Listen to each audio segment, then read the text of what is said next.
Big Mac speaks his mind.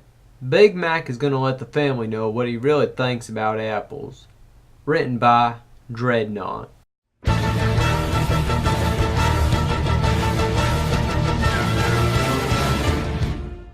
Miss Cheerily sat across a small table. She wore a striking red and black dress, her mane beautifully styled in the latest fashion. The small candle in the center of the table cast a soft light upon her, subduing her coat to a dark, alluring shade. Subtle and seductive shadows danced through her face. The slow, elegant melody of a violin drifted through the air.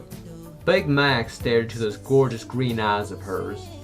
"We should do this more often." "Yup." "I had a wonderful dinner." "Yup." "The meal was delicious." "Yup." "The champagne was the best I've ever had." "Yup." "But the best part was the pony I got to share it with." She reached across and gently placed her hoof upon his. "Yup." Big Mac could feel a smile breaking across his face. Shirley leaned across the table. Big Mac did the same. The distance closed slowly. They were only inches apart. She closed her eyes and moved in for the kiss. Big Mac followed suit. Their lips were about to touch, only a hair's breadth separating the two. Big Mac! Big Mac shifted uneasily. He opened his eyes and, looking out the window, noticed the sky bright in the east. Though the sun still lay below the horizon, he pulled the cover off his head, trying to return to his interrupted day. Attempting to get comfortable, he rolled onto his side. He slowly drifted off back to sleep. Charlie sat across the small table. An inviting smile spread across her face. She leaned in, Big Mac doing the same. Suddenly, Big Mac felt himself being shaken violently, and the cover ripped off his head. He reopened his eyes to see his vision filled with the reddish-orange eyes and the yellow face of his youngest sister. Big Mac, get up! Applejack's ready with breakfast, and we got a lot of work to do today! Though he could not see himself in a mirror, Big Mac felt sure that he showed a less than happy expression on his face. "Yup." Slowly, he pushed the covers back and rolled off the bed. Thud. 4 hoofs pounded against the wooden floor. Seeing her brother up and about, Apple Bloom darted out the bedroom door. He heard her run across the hall and down the stairs. Big Mac stood there for a moment, mourning his lost dream. Big Mac wearily trudged down the hall, then descended the stairs, each of them creaking under his weight. He could hear a clatter in the kitchen and the smell of something good cooking. Perhaps breakfast would take his mind off his interrupted date? He reached the bottom of the stairs and turned left into the kitchen. There he saw his oldest sister cooking while his younger sister and grandmare sat at the table. "Morning, Big Mac," greeted a smiling Applejack. "Well, it's about time you got up," retorted Granny Smith. "Yup," responded Big Mac, taking his place at the table. The table, much like the seat he sat upon, was crafted of the finest applewood. Feeling thirsty, he took a swig of the amber apple juice filling his cup. "Well, you got here just in time." She came over to the table carrying an overflowing platter where she began serving each of the family members their share. "I hope you're hungry." "Yup." Applejack loaded his plate. Big Mac looked down at the 5 steamy, fluffy pancakes sitting before him. Applejack took a seat, and all began to eat breakfast. Big Mac poured syrup on his pancakes, then took a bite. He felt the warmth in his mouth, the delicate texture dissolving against his tongue. He tasted flavors well known to him. Apple pancakes with apple syrup. "So, you ready to work on the new apple orchard today?" "Yup." "We've got to get all the holes dug up if we're gonna be ready for the rainstorm." And I'll help plant the apple trees! In my day, weather service didn't dictate when a farmer planned. Pass the apple muffins, dear." Apple Bloom passed the plate to Granny Smith. "Well, we ain't the only show in town anymore. Rainbow Dash tells me that they work out their schedule 2 weeks in advance. We can't expect them to do it all at the drop of a hat." Applejack noticed Apple Bloom trying to get her attention. "What do you want, Sugar Cube?" Can I have some apple bread? "Sure thing. 1 slice or 2? 2! Applejack cut 2 pieces of apple bread before passing them over to Apple Bloom. "There you go, sis." Thanks, Applejack! Big Mac passed the apple butter to Apple Bloom. He returned to his apple pancakes. 2 down, 3 to go. He continued eating his apple pancakes, interspersed with sips of apple juice. Just think, Apple Bloom, by the time you're my age, those young trees will have turned into big apple trees that we can buck together. Applejack picked up an apple Danish and began smiling at the thought. Then we'll have more apples than ever. Apple Bloom's declaration rang in Big Mac's ears. Big Mac labored under Celestia's sun. He dug over 30 holes so far. The apples had purchased this land the previous year and spent fall and early spring clearing the trees and removing the stumps to make way for the new orchard. Now was the day to plant the trees so they could be watered by the evening rainstorm. It wasn't really complicated work. He dug the holes, a few feet deep. Then Applejack and Apple Bloom moved the new trees over to the holes before filling them with leftover dirt. Though not difficult, it was extremely tiring work. Having never been plowed, the earth was tough, requiring him to take heavy swings with a pickaxe or drive the shovel with all his might into the dirt. But the ground was filled with rocks and stones, requiring Big Mac to haul them out by a hoof. Celestia's sun moved to a high point in the sky. Time for lunch, said Applejack. I'm as hungry as a horse. Yup, responded Big Mac. The 3 siblings walked toward the farmhouse. Apple Bloom eagerly talked about all the trees planted that day, with Apple Bloom noting all the trees that remained. The 3 entered the farmhouse, and Big Mac headed to the bathroom. Having washed up, he entered the kitchen. Big Mac was finishing cooking lunch. Big Mac walked over to the table and joined his sisters. Upon each of their plates sat a hot apple fritter. Applejack poured everyone a glass of apple tea. Granny Smith came over and poured each a bowl of hot soup before joining the rest of her family at the table. All 4 began to eat lunch. Big Mac ate his apple fritter, tasting the apples mixed with the dough. Feeling rather hungry, he ate his rather quickly. He moved over to the soup, blew on a spoonful to cool it, before putting it into his mouth. Apple soup. So how goes the work? Asked Granny Smith. Well, we're doing alright, though there's more rocks that we have to dig up, so we're a little behind schedule, explained Applejack. She took another bite of her apple fritter. Will it be ready for the rainstorm? Queried Granny Smith. We should be. If we ain't, we'll only not have a couple trees planted. Big Mac had finished his soup. Take a biscuit, Big Mac, said Granny Smith as she passed a plate over to Big Mac. Apple Bloom, pass Big Mac the apple jam.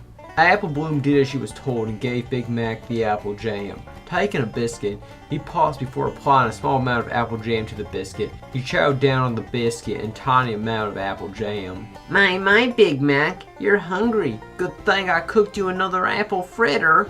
Granny Smith got up and walked over to the stove. Big Mac was about to tell her he was fine, but his half-empty stomach dictated otherwise.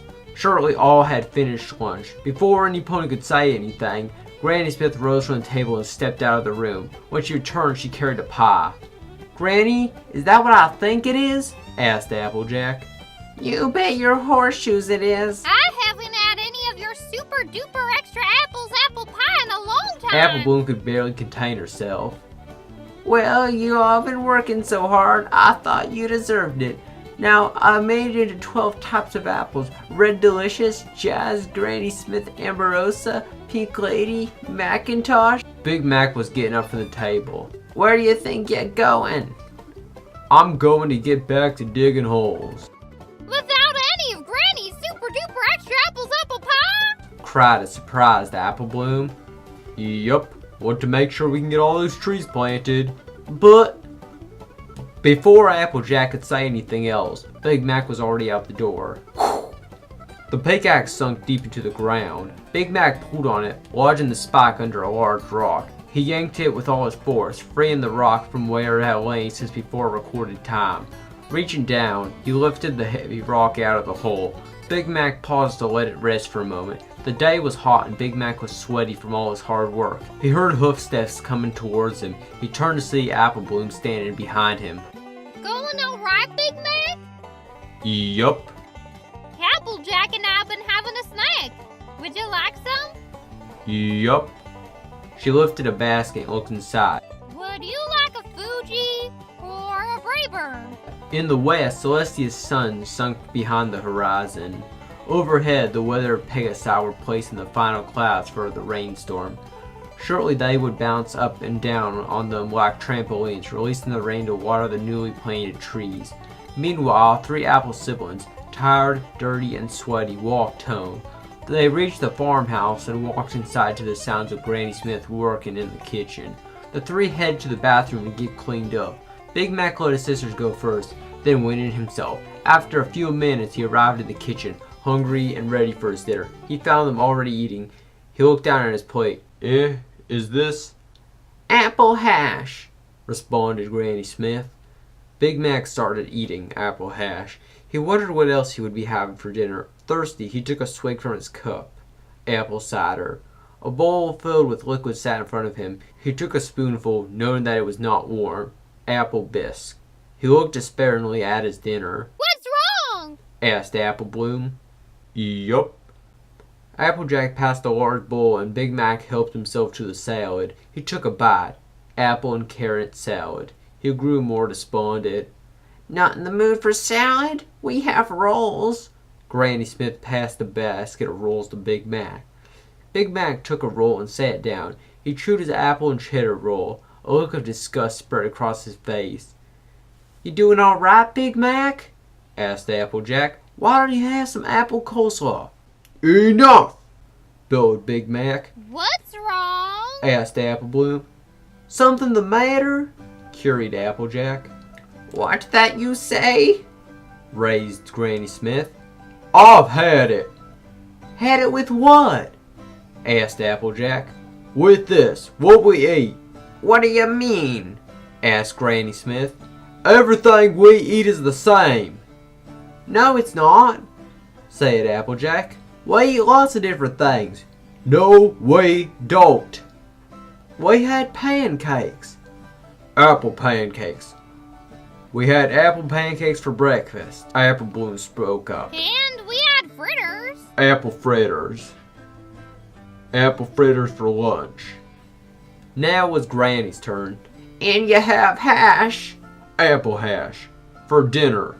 Yup, we have lots of different things, but they're all the same. And I'm sick of it. Apple pancakes, apple muffins, apple danishes, apple bread, apple butter, apple juice, apple fritters, apple soup, apple hash, apple salad, apple coleslaw, apple bisque, apple pie, apple tarts, apple cider. When we have company, you serve apple tea. Most of them add a slice of lemon, but what do?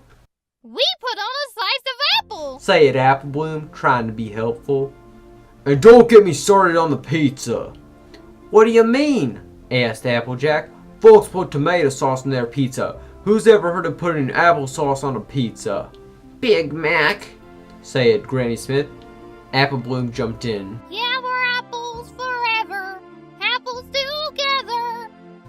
Her song died in her throat when she saw the look she was getting from her older brother. It put Fluttershy's stare to shame.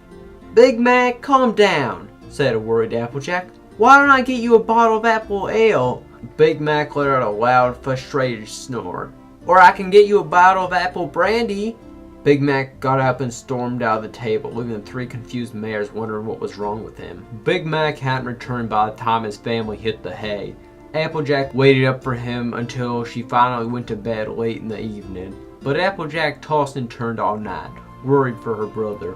Finally, the rays of morning sun came through the window, roused her from her slumber. She got up and stepped into the hallway. She smelled something coming from downstairs. Apple Bloom rubbed her bleary eyes. What's going on, sis? I don't know, Sugar Cube. Applejack, I thought you must be making breakfast, said Granny Smith. Well, I didn't sleep well. I must have slept in. Well, who's making breakfast? Asked Apple Bloom. Let's go and find out. Applejack led the way downstairs. Walking to the kitchen, the 3 mares saw Big Mac behind the stove. Morning, everybody, said Big Mac cheerily, the slightest hint of a smile on his face. Apprehensively, the 3 mares looked at the plates on the kitchen table. Several plates of food sat on the table. Apple Bloom looked suspiciously at the purple liquid filling her glass. She sloshed it about for a few seconds. What's this? She asked. Grape juice, said Big Mac. Grape juice? But we always have apple juice. Big Mac looked to his younger sister. Not today. Applejack turned to her older brother. And are these? Yup, grapefruit. Enjoy. What kind of muffins are these? Asked Granny Smith. Blueberry. Blueberry? She looked at the muffins more closely, seeing the tiny blue splotches poking out. We've never had blueberry muffins in our house before. Nope, first time for everything. Apple Bloom pointed to the 2 loaves of bread sitting on a cutting board. The one on the left is poppy seed. Poppy seeds will get under my dentures, complained Granny Smith. And that's why I also got banana nut bread. What's in the bowl, Big Mac? Granny gave it a suspicious gaze. Mixed fruit. Oh, like different kinds of apples? Asked an eager Apple Bloom. Nope. Peaches, pears, kiwis, pineapple, honeydew, and cantaloupe. Even a few cherries added in. And apples? Asked a hopeful Apple Bloom. Nope. Apple Bloom pouted. Big Mac, we really appreciate all this, but what's this? Applejack looked down at the fresh pancakes Big Mac had put on each of the plates. Strawberry pancakes. Strawberry pancakes? Yup. Well, it's not that we don't appreciate your work, bud. Now don't you worry. I realize I haven't been doing my fair share helping out. So from now on, I'll be doing all the cooking around here. The 3 mayors sat in utter shock at his proclamation. Meanwhile, Big Mac sat down to eat. He hadn't enjoyed a meal in this long in quite some time.